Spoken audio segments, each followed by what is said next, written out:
Welcome to another Telltale Books video. I'm Greg, I'm Emily. and we are starting a new project because of the republication of the entire Dangerous Visions anthology series, edited by Harlan Ellison. And we are going to read all of the Oh, stories and talk about each one individually, starting tonight with Evensong by Lester Del Rey. By way of introduction to this history, the original Dangerous Visions was published in 1967 by Doubleday. okay. The goal that Harlan Ellison states in his original foreword is he wanted to create a revolution in science fiction. Mm-hmm. And the purpose of the revolution was to fight the censorship that was going on in publishing, Mm-hmm. in science fiction magazines, publishing in general. There was censorship for political reasons, Yeah. censorship for religious reasons, Mm-hmm. censorship of any kind of sexuality. Yeah. And Is that so during the Hayes laws or whatever they're called? That was in I film, don't I know. think, mostly, but it was basically, yeah, censorship because of inappropriate content Yeah. or something like that. But because of that, authors throughout the history of, well, literature in the 20th century, but also science fiction from its inception in the magazines and amazing stories, there was a lot of stuff that was taboo that Mm-hmm. writers could not write about. Yeah. And it actually became kind of a game among writers to see what they could sneak past the associate editor at Astounding Stories, Mm-hmm. who was known for being able to catch almost anything and Yeah. make the authors change it Mm-hmm. to clean it up. And so Yeah. they would try to find clever ways to sneak innuendos Mm-hmm. in, around her. Yes. Um, but Ellison just felt it was really sad that authors were not able to write what they really wanted to write. Mm-hmm. They were limited in what they could say and what they could publish. There were a lot of aspects of human existence that were taboo and had to be Mm-hmm. kept out. Um, one of which being, of course, sex, the other one being religion, which Mm-hmm. is for science fiction, it's a huge, huge area. Mm-hmm. Is how the growth of science affects our religious viewpoint. Mm-hmm. It has affected our religions in a big way. Yes. And science fiction writers should be able to explore that. So that Mm-hmm. was a really, really huge one, but they couldn't do much with it because it would offend too Yeah. many, It was censored. mostly right-wing religious groups. Mm-hmm. And politically also, a Mm-hmm. lot of the more leftist younger writers like Norman Spinrad and Harlan Ellison Mm-hmm. had to be careful because the publishers were more conservative Yeah. and didn't like the kinds of things that were going on in the 60s Mm-hmm. with the movements for black liberation and women's liberation Mm-hmm. and things of that nature. The whole counterculture, drug culture, Mm-hmm. the older establishment owners of publishing companies were Mm-hmm. not very thrilled with all that Yeah. any more than any of the other older people at that time were. Mm-hmm. So Dangerous Visions was published not with the idea Mm-hmm. of starting the new wave of science fiction, because Harlan Ellison invited a lot of the old guys to come in and write stories, Mm-hmm. including Isaac Asimov. But Yeah. Isaac Asimov turned him down because Asimov felt he was too much part of the old school. Mm-hmm. So Asimov just wrote an introduction instead. Oh well, he got involved at least. Yeah, well, Good for him. he and Ellison were really close Mm-hmm. friends. So, he didn't want to just say no, but he didn't feel any of his stories would be appropriate for what Ellison was attempting to do Yeah. here because he was too old school. Mm-hmm. He was part of that Campbell school and just never left it. Mm-hmm. One of those older authors that was invited was Lester Del Rey, who published his first short story in Astounding in Hmm. 1938. Yep. So he was one of those Golden Age Campbell writers. Hmm. He was also a renowned editor. With his wife, he founded the Del Rey Books Yep. line. Yep. So he was very much a part of the establishment in publishing. Hmm. But even he had stories that he couldn't get published. Yes. And so the very first story, as you open up Dangerous Visions and start reading through, is a story called Evensong by Lester Del Rey. It's a very short story. Yeah, it's very short. And we're going to spoil it, just so you Yes, know. there will be spoilers because there's no way to talk about these really short ones without giving you the pivotal punchline in the end. You Yes. can't talk about their importance without all these guys who write everything that's important in the very last lines or paragraphs, man. So we do have to spoil it. So go read it first and then come back, and now we're going to talk about it. So the synopsis follows this being. You don't really get an idea of who this being is, but it's come to this planet in this small little garden space, and it is running from something it calls the usurpers. Mm-hmm. And it realizes it's back on a particular planet where it all began, Mm-hmm. where this whole epic tale of him running from the usurpers has been. And it starts talking about this being having created all these other worlds and all these other things to try to run from these usurpers, the usurpers coming and just taking over everything. Yeah. And so he's on the planet, he's in the garden, it's the very first place he started, and he sees a spaceship. And he realizes the usurpers have found him, and how could they not? They have everything and they own everything now. Mm-hmm. And so he's approached by this usurper, and the usurper extends his hand and said, "We prepared a place for you." And the being goes, "But I'm God. I made all of this." And the usurper's like, "Yeah, but we're man. So come with me." Mm-hmm. And that's the end of the story. Yep. Literally. And holy crap, the stuff you have to unpack. The exploration of religion and science fiction starts immediately. First of all, the big question. Do Yes. you think this is a dangerous story? Yeah, I can see people being very offended by this. Even today? Even today, yeah. Okay. I think it's probably less. There's still going to be people offended by this no matter what. I think there's a Okay. larger population with a little bit more of an open mind who would be able to approach this pretty, you know, philosophically. Mm-hmm. But I think there's a lot of people who would be very offended, especially if they are identify as a Christian or a believer in God, Mm-hmm. and a follower of God Mm-hmm. in some manner or another. So yeah, I could do kind of see this as being a little dangerous. Yeah. And having been raised in that culture myself, I can definitely I felt things reading this when it got to that line. I'm like, ooh, shit. It was very an oh shit moment, like, oh damn. Mm-hmm. Oh, the commentary.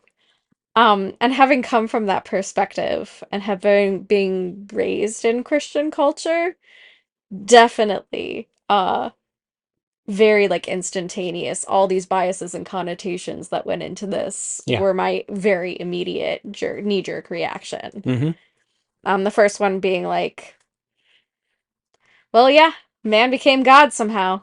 Took everything over, took credit for it, and then starts playing God all the time. That's exactly where my brain went for off right off the bat. So of Mm-hmm. course they'd be like, yeah, but we're man. Mm-hmm. We took it all over. There's so many. This is a There's three-page story layers. in the beginning of Dangerous Visions. So good. And there's so many levels to this, Upon starting layer. with colonialization. Yes.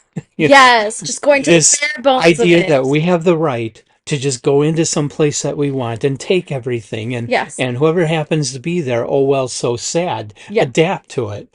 Yes. And even thinking about it just in terms of the biblical epics. Mm-hmm. Like going forth and conquering other nations. Because God Mm-hmm. told you to. Mm-hmm. Always in the name of God. The Crusades, always in the name of God. Right. And if And that's God okay, being the why one can't who's we walk like, into God's house and take over from him I and know. kick And him then out? Jesus flipping tables in the temple. You know, that kind of stuff. That's the stuff that I thought of first. But yes, how humans tend to go into natural matters as if they know better. Mm-hmm. Like, even if you remove God altogether, humans have meddled in nature for so long. We have done so much damage to our planet. Like, climate change is real.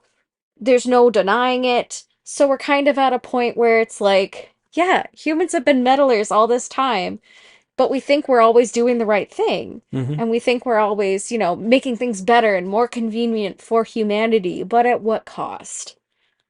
And so to put it to the point where it's about at the cost of God, that's a big statement to make. Yeah. But where's the lie? Humans, we do tend to think we are the superior being and the superior In a lot of state. ways, it's what our civilization has done to the concept of God, Yeah, absolutely. going from that which we worship to something which is trivialized and commercialized in Yeah. our society. Or is weaponized, Yeah. which we've been doing for hundreds of years. Hmm. For the sake, we always say, oh, all the wars were fought over religion. They were fought over resources in the name of religion. Yeah. It wasn't about the religion in the first place. No, it is about somebody wanting something and just going and taking it Yeah. and And using God as the excuse. absolutely. So it's really interesting. Like that was, oh, we're just really gonna lay it all on thick right in the first 3 pages. Hmm. But only in 3 pages. Hmm. That was remarkably profound. Yeah. So good. Yeah. I literally, he told me, he's like, hey, do you want to do a video of this tonight? It's only 3 pages. I literally sat here and read before we filmed. Yep. And it was really quick, but so much to unpack in this. Holy Hmm. shit. Hmm. Literally. Like, that was amazing. Absolutely a top tale. Yes. Mm-hmm. And that's what Ellison set out to do here, Yes. is to give authors that ability to write what they wanted. Mm-hmm. And, you know, no, no editorial, no, we can't do this. Mm-hmm. No, oh, but the Just publish it, politic. Oh, but publish who what you you'll piss want. off. Yeah, It's who like, cares? fuck all that. Well, Harlan Ellison has never been one who cared about who he pissed off. Absolutely not. So Yeah. he went with it and just allowed a lot of great, brilliant stories to be published in this book, and followed it up with again Dangerous Visions, which got published in 1972. Mm-hmm. And then he started collecting for the last Dangerous Visions, which he never did publish during his lifetime. Mm. The executor of his estate, J. Michael Straczynski, the guy that was behind Babylon 5 TV series, Mm-hmm. he's now Harlan's executor, and he took all this that Harlan had purchased for the last Dangerous Visions, some of the best authors over the last 40 years, Mm-hmm. and went through and picked out, he couldn't use them all because he bought way too much, but Yeah. um, narrowed it down to the best ones, and he's publishing that this fall in October. The Last Dangerous Visions is finally being published. Oh, exciting. And so that's why I wanted to do this is number one, to see each of these stories, were they dangerous? Are they dangerous? Do they still hold up? Mm-hmm. Is this, this was a landmark anthology in 1967. It really changed things. In reprinting it, is this just a historical curiosity, or Mm-hmm. does it still hold up as a brilliant anthology? Yep. And so that's what we're going to try to determine story by story here. And looks like number one by Lester Del Rey made Freaking it. knocked it out of the park. And, I've read a lot of other works by Del Rey. He was a golden age, astounding Mm-hmm. style science fiction author. I think this is the first Del Rey I have ever read. Yeah. Holy cow. How do you top that? In 3 pages! It's one of his last stories. Dang. Yeah. That's crazy. And, so he was a seasoned writer by the time he Mm-hmm. did this. Yep. Seasoned writer, seasoned editor. But it's very different for his sort of story. Interesting. I gotta read more of his stuff now. Well, his other stuff is going to be more traditional, more like Robert Heinlein. Still enjoy that. Yeah. It's good stuff. Hmm. But yeah, that was really interesting. And yes, I could see this being dangerous. I could see Okay. this being taken a lot of ways too. Yeah. Like I could even think about like terrorist groups and their ideas of great communism could be a commentary on everything. Hmm. Like anything humans have touched Hmm. is a commentary of. This is a commentary of. Hmm. So yeah, dangerous. A lot Yeah. of things you can read into this. Yeah. It's quite a brilliant statement in Yes. very few words, Yes. and really shows you the power of the short story when it's in the right hands. Hmm. So good. So Okay. interesting. So go out and read this if you haven't. If you follow this through all this, you should have already You can read take it. a yeah, you can take a bathroom break at work and get this done. Yeah. Like it's so fast. Hmm. So good though. So much to ponder, so much to Hmm. unpack. And the reprinting of Dangerous Visions happened in March. Mm-hmm. Just, I think it was last week as we film. Mm-hmm. Again, Dangerous Visions was released, Mm-hmm. and Last Dangerous Visions in October. These are brilliant anthologies worth adding to anybody's library. So So I suggest them. I'm really excited about this one. So Yeah, and it'll take us through most of the great authors mm-hmm. of science fiction at the time this was published, 1967. You've got Frederick Pohl, Robert Silverberg, Philip Jose Farmer, Robert Bloch of Psycho fame, Harlan Ellison himself, Brian Aldiss, Philip Dick is in here, Mm-hmm. Larry Niven is in here, Love Fritz Larry. Leiber is in here, Paula Anderson I is in haven't read here. any stuff yet. I'm so excited though. I have a whole bunch of his books I found. Uh-huh. Damon Knight is in here, Theodore Sturgeon, Henry Slessar, Sonia Dorman, John T. Sladek, Chris Neville, Ari Lafferty, J.G. Ballard, Yeah. John Brunner, Keith Laumer, Norman Spinrad, Roger Zelazny, Samuel R. Delaney. I mean, it's like everybody who Anybody matters who was in anybody science in fiction at science that time, fiction. with just a few The foundation missing. builders Yeah, of science it's just an fiction. incredible group of stories that were collected for this anthology. And these were all original stories written for Harlan Ellison. Okay. So none of these were like published anywhere else except. No, I mean some of them had been written previously, but they Mm-hmm. couldn't sell them, and so they sent. So And they so weren't. Harlan Yeah. said he wanted it, Mm-hmm. but some of them were written specifically for this book, like Evensong. Evensong Mm-hmm. was probably written like the night before it was due. You know how it goes. Yeah, We were that all that in person at one point Ellison's in our life. introduction to the story, it sounds like that's like Lester Del Rey had promised it to him, and months went by, and Harlan called him and said, "Where's that story? It'll be there tomorrow." Yep. Cool. And so he Great. probably wrote it that night. Done. Boom. Went to town. Mhm. Cut the check. That's awesome. So, So yeah, top down. yep. Read it. You won't regret it. Nope. Tell us what you think about it too. How do you interpret this? How do you like what was your knee-jerk reaction Mhm. to it? I love hearing that kind of thing when you have something that's big like that and you just like mic drop it someone and finding out their knee-jerk reaction. So feel free to discuss with us. Put it in the comments. We'd love to hear from you. Mhm. And of course, read along with us. This is extremely accessible. You can get it on Amazon. Yeah, brand new. Yeah, book. brand new book. Go into Great Barnes and cover Noble. too. Love the cover. Beautiful. Yeah, I love that cover. Yeah, it's I mean, it's not as good as the original Leo cover, but for a modern book, but yeah, it's pretty. it's pretty. It stands out. I love the bright pace. Yes. So the next Dangerous Visions we're going to do is Robert Silverberg's Flies. That's the second story. And another very short one. So yeah, thanks for joining us, guys. Like, subscribe. Let us know if you read through it and what you think of these stories as we go. Join us for more next time.